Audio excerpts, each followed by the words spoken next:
The Miraculous Journey of Edward Tulane. Once, in a house on Egypt Street, there lived a rabbit who was made almost entirely of china. He had china arms and china legs, china paws and a china head, a china torso and a china nose.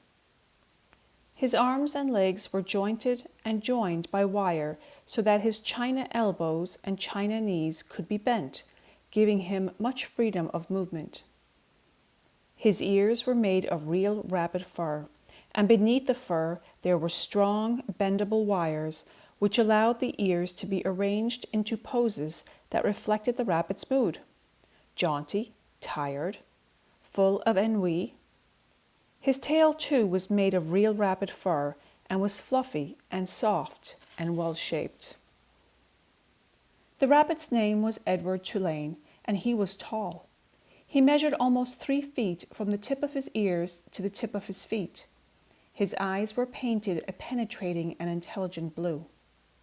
In all, Edward Tulane felt himself to be an exceptional specimen. Only his whiskers gave him pause. They were long and elegant, as they should be, but they were of uncertain origin. Edward felt quite strongly that they were not the whiskers of a rabbit. Whom the whiskers had belonged to initially, what unsavory animal, was a question that Edward could not bear to consider for too long. And so he did not. He preferred, as a rule, not to think unpleasant thoughts. Edward's mistress was a 10-year-old, dark-haired girl named Abilene Tulane, who thought almost as highly of Edward as Edward thought of himself. Each morning after she dressed herself for school, Abilene dressed Edward. The china rabbit was in possession of an extraordinary wardrobe composed of handmade silk suits, custom shoes fashioned from the finest leather and designed specifically for his rabbit feet, and a wide array of hats equipped with holes so that they could easily fit over Edward's large and expressive ears. Each pair of well-cut pants had a small pocket for Edward's gold pocket watch. Abilene wound this watch for him each morning. "Now, Edward," she said to him after she was done winding the watch, "when the big hand is on the 12 and the little hand is on the 3, I will come home to you." She placed Edward on a chair in the dining room and positioned the chair so that Edward was looking out the window and could see the path that led up to the Tulane front door. Abilene balanced the watch on his left leg.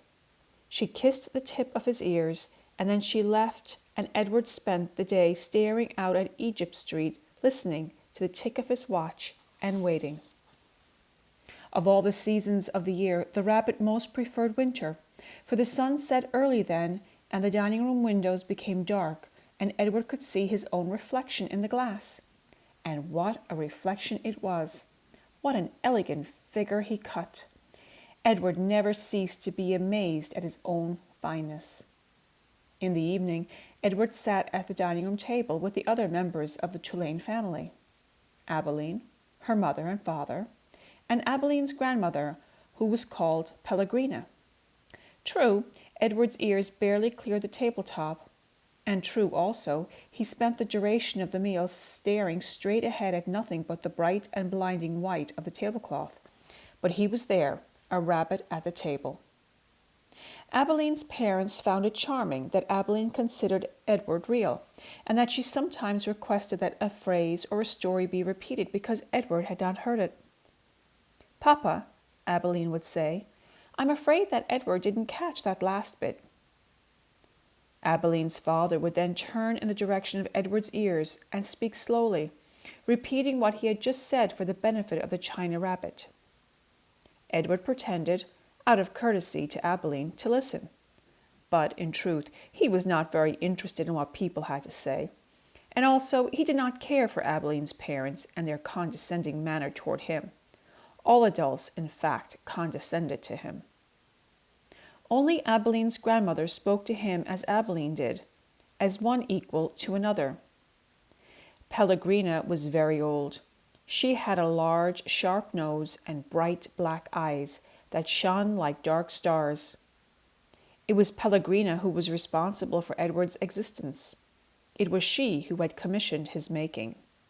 She who had ordered the silk suits and his pocket watch, his jaunty hats and his bendable ears, his fine leather shoes and his jointed arms and legs, all from a master craftsman in her native France. It was Pellegrina who had given him as a gift to Abilene on her 7th birthday.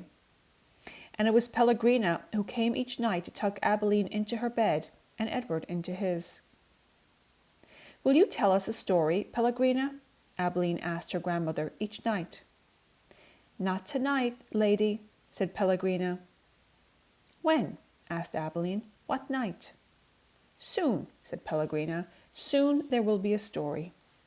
And then she turned off the light, and Edward and Abilene lay in the dark of the bedroom. "I love you, Edward," Abilene said each night after Pellegrina had left. She said those words, and then she waited, almost as if she expected Edward to say something in return. Edward said nothing. He said nothing because, of course, he could not speak. He lay in his small bed next to Abilene's large one. He stared up at the ceiling and listened to the sound of her breath entering and leaving her body, knowing that soon she would be asleep. Because Edward's eyes were painted on, and he could not close them, he was always awake.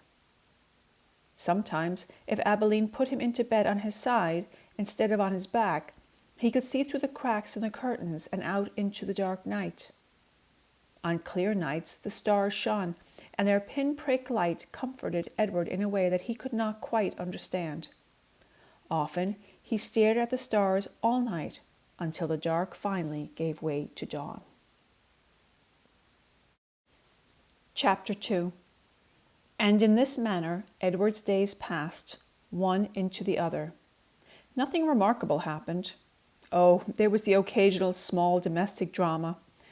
Once, while Abilene was at school, the neighbor's dog, a male, brindled boxer, inexplicably named Rosie, came into the house uninvited and unannounced and lifted his leg on the dining room table, spraying the white tablecloth with urine. He then trotted over and sniffed Edward, and before Edward even had time to consider the implications of being sniffed by a dog, he was in Rosie's mouth, and Rosie was shaking him back and forth vigorously, growling and drooling. Fortunately, Abilene's mother walked past the dining room and witnessed Edward's suffering. "Drop it," she shouted to Rosie. And Rosie, surprised into obedience, did as he was told. Edward's silk suit was stained with drool, and his head ached for several days afterward, but it was his ego that had suffered the most damage. Abilene's mother had referred to him as "it," and she was more outraged at the dog urine on her tablecloth than she was about the indignities that Edward had suffered at the jaws of Rosie.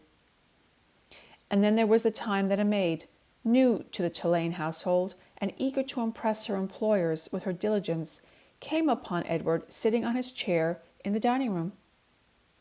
"What's this bunny doing here?" she said out loud. Edward did not care at all for the word bunny. He found it derogatory in the extreme. The maid bent over him and looked into his eyes. She said. She stood back up. She put her hands on her hips. "I reckon you're just like every other thing in this house, something needing to be cleaned and dusted." And so the maid vacuumed Edward Tulane. She sucked each of his long ears up the vacuum cleaner hose. She pawed at his clothes and beat his tail. She dusted his face with brutality and efficiency. And in her zeal to clean him, she vacuumed Edward's gold pocket watch right off his lap. The watch went into the maw of the vacuum cleaner with a distressing clank that the maid did not even seem to hear. When she was done, she put the dining room chair back at the table, and, uncertain about exactly where Edward belonged, she finally decided to shove him in among the dolls on a shelf in Abilene's bedroom. "That's right," said the maid. "There you go." She left Edward on the shelf at a most awkward and inhuman angle. His nose was actually touching his knees, and he waited there, with the dolls twittering and giggling at him like a flock of demented and unfriendly birds, until Abilene came home from school and found him missing and ran from room to room calling his name. "Edward!" she shouted. "Edward!" There was no way, of course, for him to let her know where he was, no way for him to answer her. He could only sit and wait. When Abilene found him, she held him close, so close that Edward could feel her heart beating, leaping almost out of her chest in its agitation. "Edward," she said, "oh, Edward, I love you. I never want you to be away from me."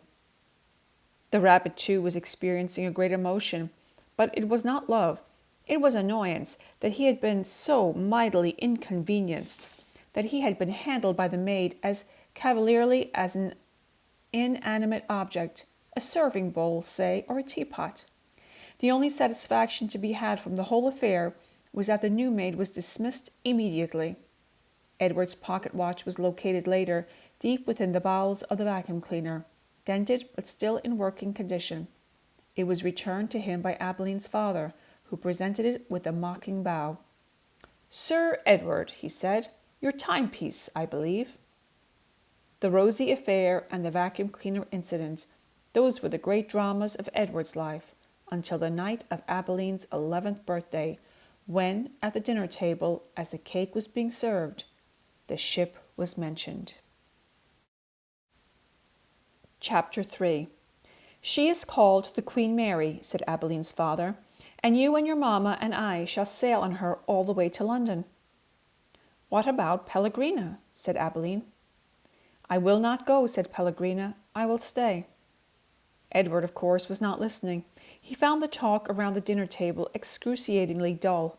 In fact, he made a point of not listening if he could help it. But then Abilene did something unusual, something that forced him to pay attention. As the talk about the ship continued, Abilene reached for Edward and took him from his chair and stood him on her lap. "And what about Edward?" she said, her voice high and uncertain. "What about him, darling?" said her mother. "Will Edward be sailing on the Queen Mary with us?" "Well, of course, if you wish, although you are getting a little old for such things as China rabbits." "Nonsense," said Abeline's father jovially.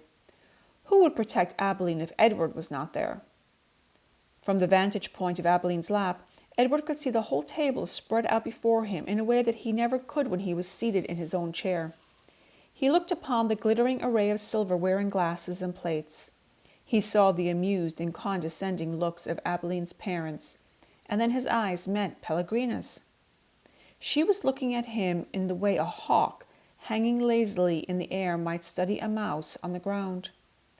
Perhaps the rabbit fur on Edward's ears and tail, and the whiskers on his nose, had some dim memory of being hunted, for a shiver went through him. "Yes," Pellegrina, without taking her eyes off Edward, said. "Who would watch over Abilene if the rabbit were not there?" That night, when Abilene asked, as she did every night, if there would be a story, Pellegrina said, "Tonight, lady, there will be a story." Abilene sat up in bed. "I think that Edward needs to sit here with me," she said, "so that he can hear the story too." "I think that is best," said Pellegrina. "Yes, I think the rabbit must hear the story." Abilene picked up Edward, sat him next to her in bed, and arranged the covers around him. Then she said to Pellegrina, "We are ready now." "So," said Pellegrina. She coughed, and so the story begins with the princess. "A beautiful princess?" Abilene asked. "A very beautiful princess." "How beautiful?" "You must listen," said Pellegrina. "It is all in the story." Chapter 4. Once there was a princess who was very beautiful. She shone as bright as the stars on a moonless night. But what difference did it make that she was beautiful? None. No difference. "Why did it make no difference?" asked Abilene. "Because," said Pellegrina, "she was a princess who loved no one and cared nothing for love, even though there were many who loved her." At this point in the story, Pellegrina stopped and looked right at Edward.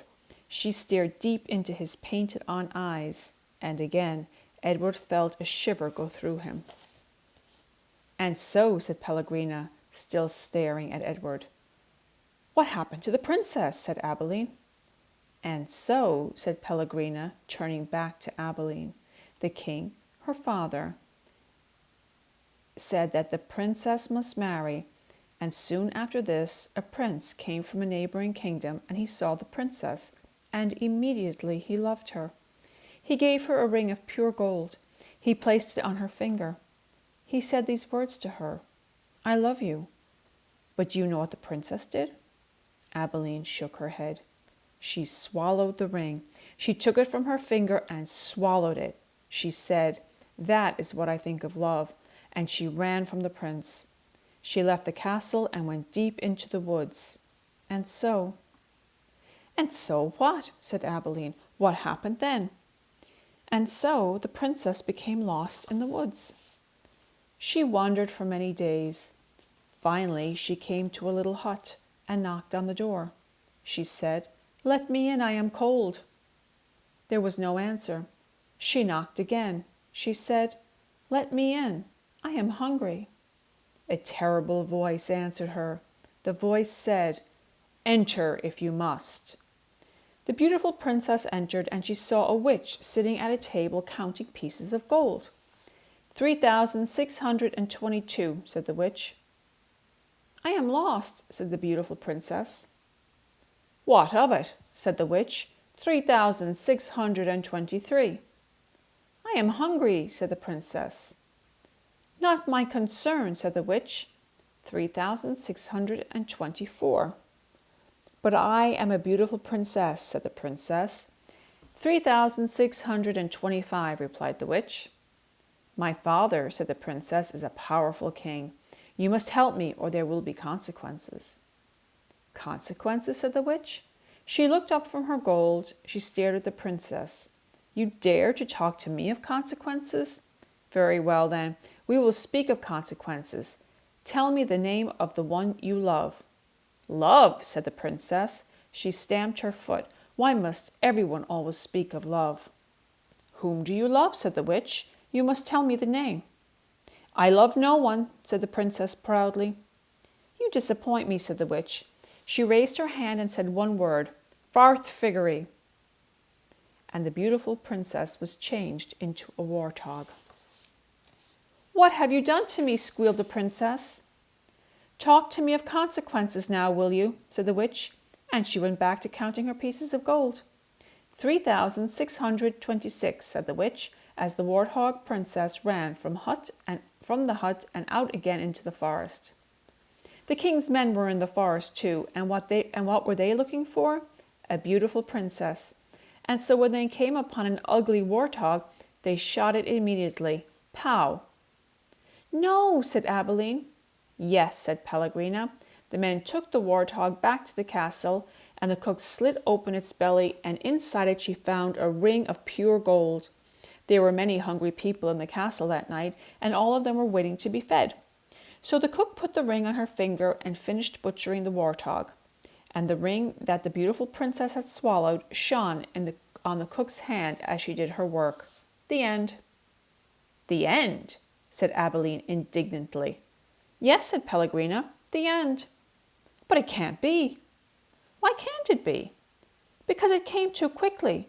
Because no one is living happily ever after. That's why.' 'Ah, and so,' Pellegrina nodded. She was quiet for a moment. 'But answer me this. How can a story end happily if there is no love?' 'But, well, it is late, and you must go to sleep.' Pellegrina took Edward from Abilene. She put him on his bed and pulled the sheet up to his whiskers. She leaned close to him. She whispered, 'You disappoint me.' After the old lady left, Edward lay in his small bed and stared up at the ceiling. The story, he thought, had been pointless, but then most stories were. He thought of the princess and how she had become a warthog. How gruesome! How grotesque! What a terrible fate! 'Edward,' said Abilene, 'I love you. I don't care how old I get. I will always love you.' 'Yes, yes,' thought Edward. He continued to stare up at the ceiling. He was agitated for some reason he could not name. He wished that Pellegrina had put him on his side so that he might look out at the stars. And then he remembered Pellegrina's description of the beautiful princess. She shone as bright as the stars on a moonless night. For some reason, Edward found comfort in these words, and he repeated them to himself. As bright as the stars on a moonless night, as bright as the stars on a moonless night, over and over until at last the first light of dawn appeared. And we will stop there, my friends. Thank you for joining me, and I will see you next time when we start with chapter 5. Have a lovely day.